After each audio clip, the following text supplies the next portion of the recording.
Bismillahirrahmanirrahim. Ila hadratin Nabi Mustafa Sayyidina Muhammadin sallallahu alaihi wasallam wa ala alihi wa ashabihi wa azwajihi wa auladihi wa dzurriyyatil kiram. Thumma ila hadrati ikhwanihi minal anbiya wal mursalin wal awliya wasyuhada wassalihin wassahabati wa tabi'in wa ila jamil malaikatil muqarrabin wa ila jamil mu'minina wal mu'minat wal muslimina wal muslimat al ahya'i minhum wal amwat, khususan ila musannif hadzainil kitabain. Al-Fatihah. A'udzu billahi minasy syaithanir rajim. Bismillahirrahmanirrahim. Alhamdulillahi rabbil alamin. Arrahmanir rahim. Maliki yaumiddin. Iyyaka na'budu wa iyyaka nasta'in. Ihdinas siratal mustaqim. Siratal ladzina an'amta 'alaihim ghairil maghdubi 'alaihim waladdallin. Amin. Wali sulati ta'allumina wali barakati ulumina wali husuli maqasidina wali salamatina fid dunya wal akhirah ala hadhihi niyyah as-salihah li kulli niyatin salihah wa ila hudi nabi Muhammadin sallallahu alaihi wasallam. Al-Fatihah.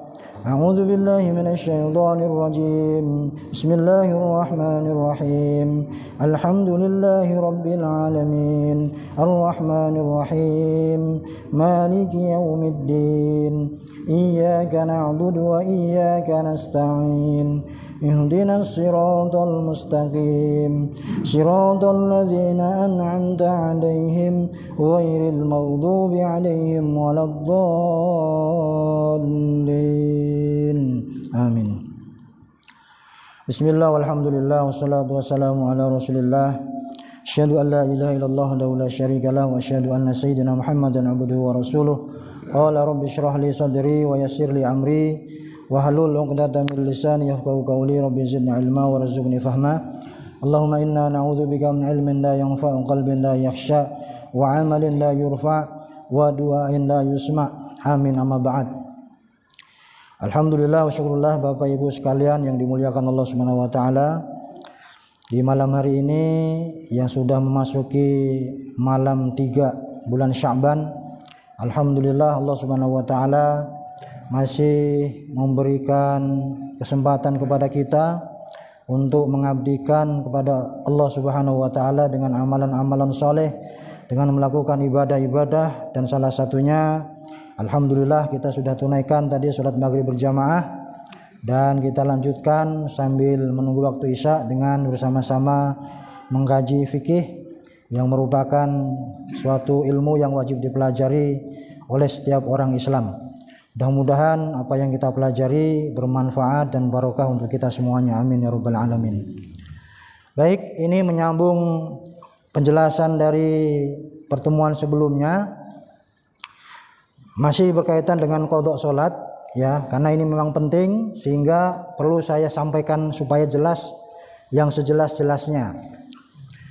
Di dalam kitab Al-Fiqhul Islami, perbandingan mazhab ini, 4 mazhab ini disampaikan semua sepakat bahwasanya qadha salat itu harus segera untuk dibayar.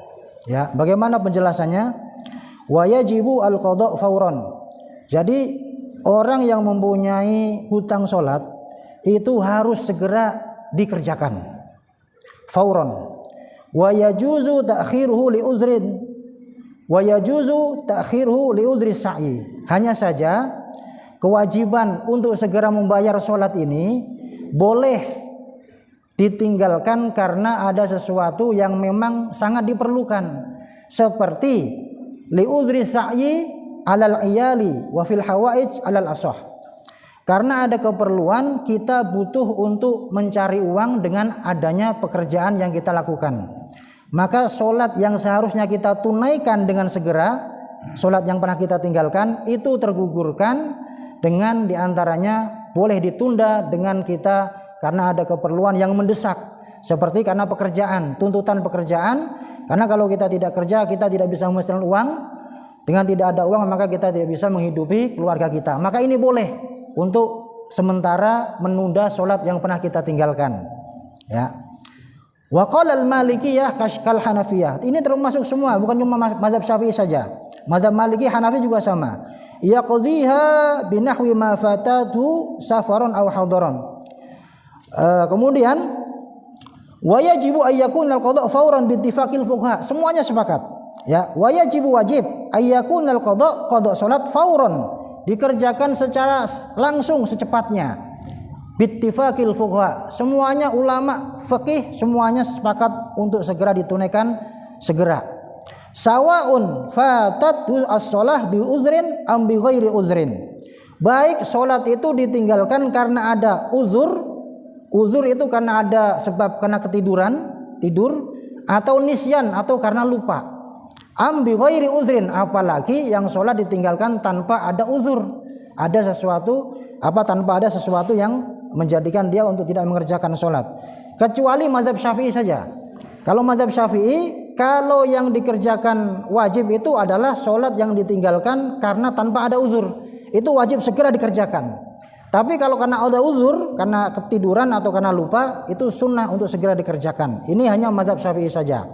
Nah, kemudian saya sambungkan dari kitab yang satu lagi, ini khusus mazhab Syafi'i menyampaikan bahwa wa yajibu qada'ul faraid al-faitah mata zakaruha. Kapan salat yang tertinggal itu dikerjakan? Idza zakaruha. Ketika kita ingat. Jadi ketika kita sudah ingat, oh saya kemarin tidak mengerjakan sholat duhur misalnya. Nah pas ingat itu maka segera wudhu, segera mengerjakan sholat itu. Kapan waktunya? Kapan saja, 24 jam. Ya, mata zakaruha.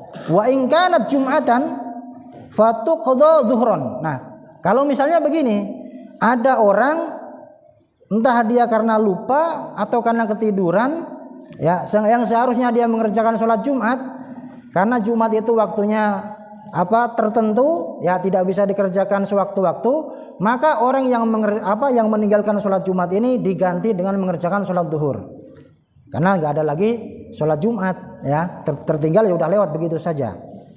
Nah, wa yustahabu al-mubadarah bi qada'il faitah bi uzrin kanaumin aw nisyanin ta'jilan li bara'ati zimmah.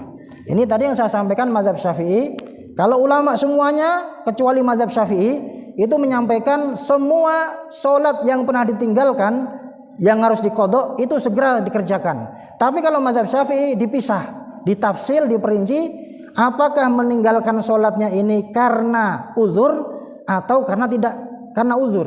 Nah, contohnya begini. Wa yajibu wa yustahabu al-mubadarah bi qada'il faitah bi uzrin. Seperti yang contohnya dengan uzur ini adalah kanaumin aw nisyanin. Orang yang meninggalkan sholat karena ada uzur itu alasannya karena ketiduran, naum. Kecuali kalau memang sudah mau masuk waktunya, kita tidur sengaja, ini dosa kita. Tapi kalau tidurnya jauh-jauh dari sebelum masuk waktu sholat, nah ini yang dimaksudkan karena ketiduran itu. Ya, ada orang begadang misalnya, ya udah mau subuh malah tidur dia sengaja, maka ini berdosa. Atau ini orang mau masuk waktu isya malah dia tidur. Nah, sebenarnya dia bisa menunggu sampai masuk waktu isya, tapi karena dia malas akhirnya ketiduran sampai lewat waktu isya misalnya. Nah ini yang dosa seperti itu, ya. Jadi ada meninggalkan sholat karena uzur, karena ketiduran atau karena lupa. Ada yang tanpa uzur, berarti kecuali dengan sebab yang dua itu. Wa yusannu tartibu qada'il fawaid fayuqadha as-subhu tsumma zuhru hakadha. Nah, kemudian ini juga yang sering ditanyakan. Terus bagaimana cara mengerjakan sholat-sholat yang pernah ditinggalkan ini?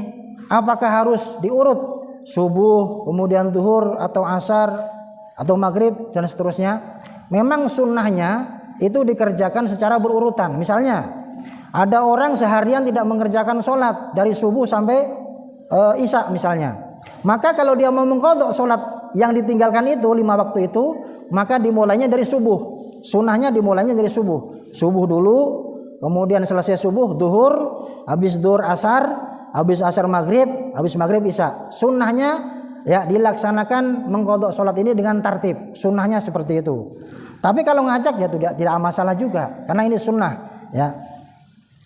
Wa yusannu tartibu qada'il fawaid fayuqda subuh tsumma zuhur wa kadza. Jadi salat itu mulainya dari subuh, bukan dari zuhur. Subuh, zuhur, asar, maghrib, isya. Fayuqaddam al-faita 'alal hadirah.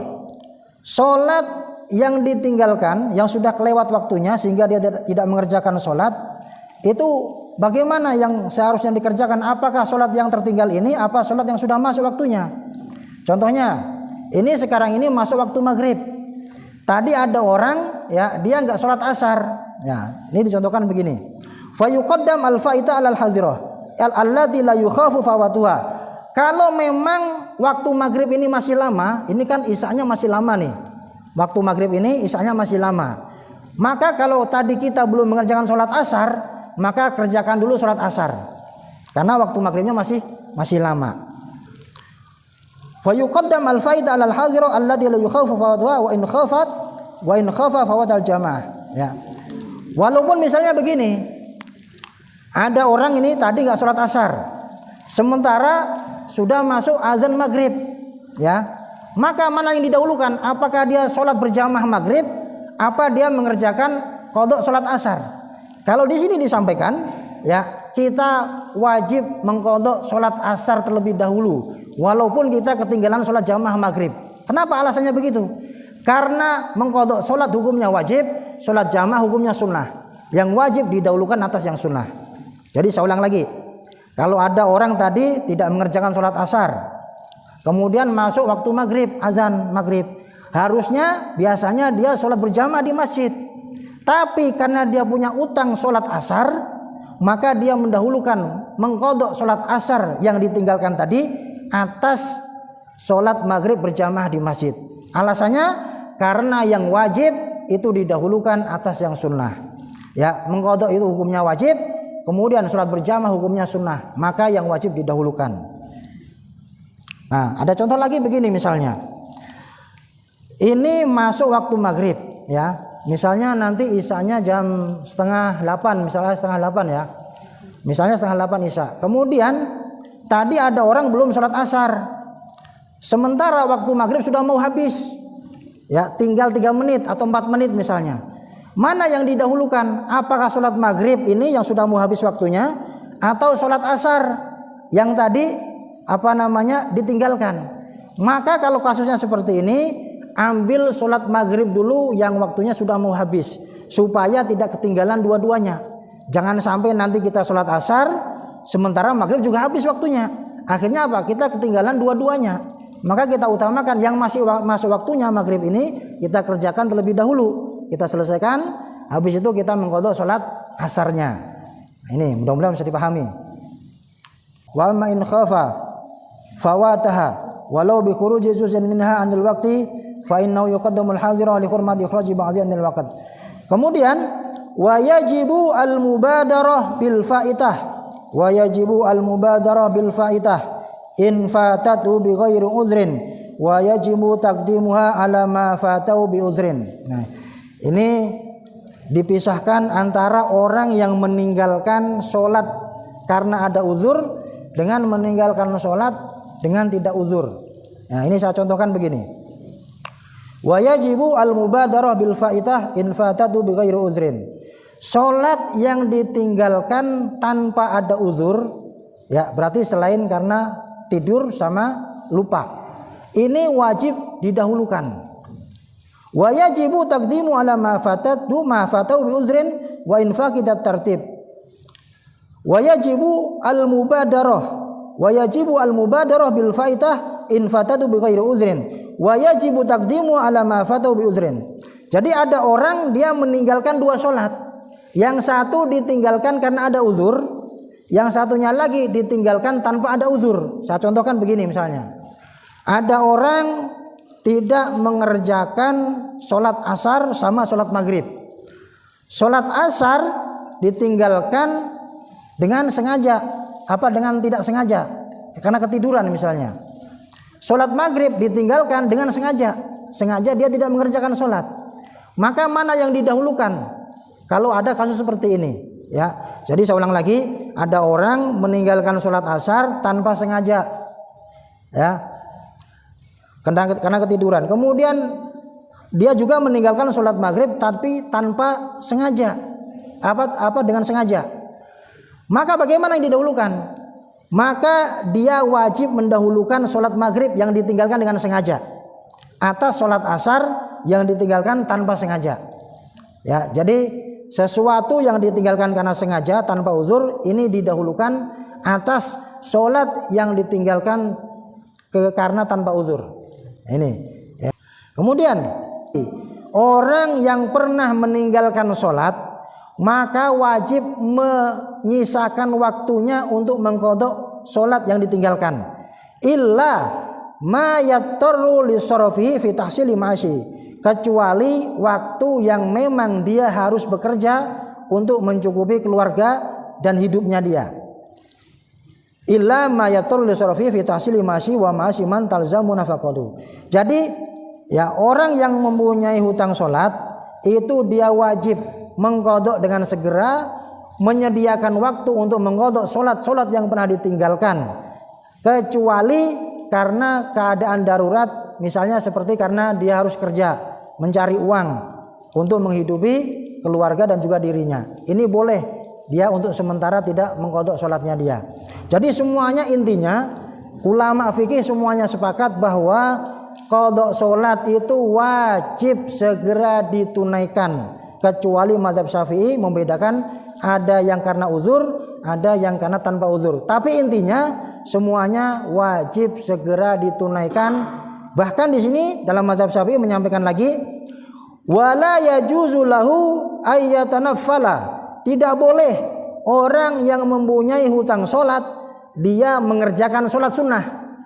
Jadi orang yang mempunyai hutang sholat tidak boleh mengerjakan sholat sunnah yang lain, hatta yafrugha zimmatuhu, sampai semua sholat yang pernah ditinggalkan terbayar semuanya, hatta tafrugha zimmatuhu min jami'il fawaid allati fatat bila udrin wa illa asima. Jadi kalau dia tidak segera mengerjakan maka dia dosa. Ya. Jadi kapan waktunya? Berarti kalau kita ada waktu seperti ini misalnya, ya antara waktu-waktu yang kita ada waktu luang, maka segera kita kerjakan untuk menunaikan kewajiban sholat yang pernah kita tinggalkan.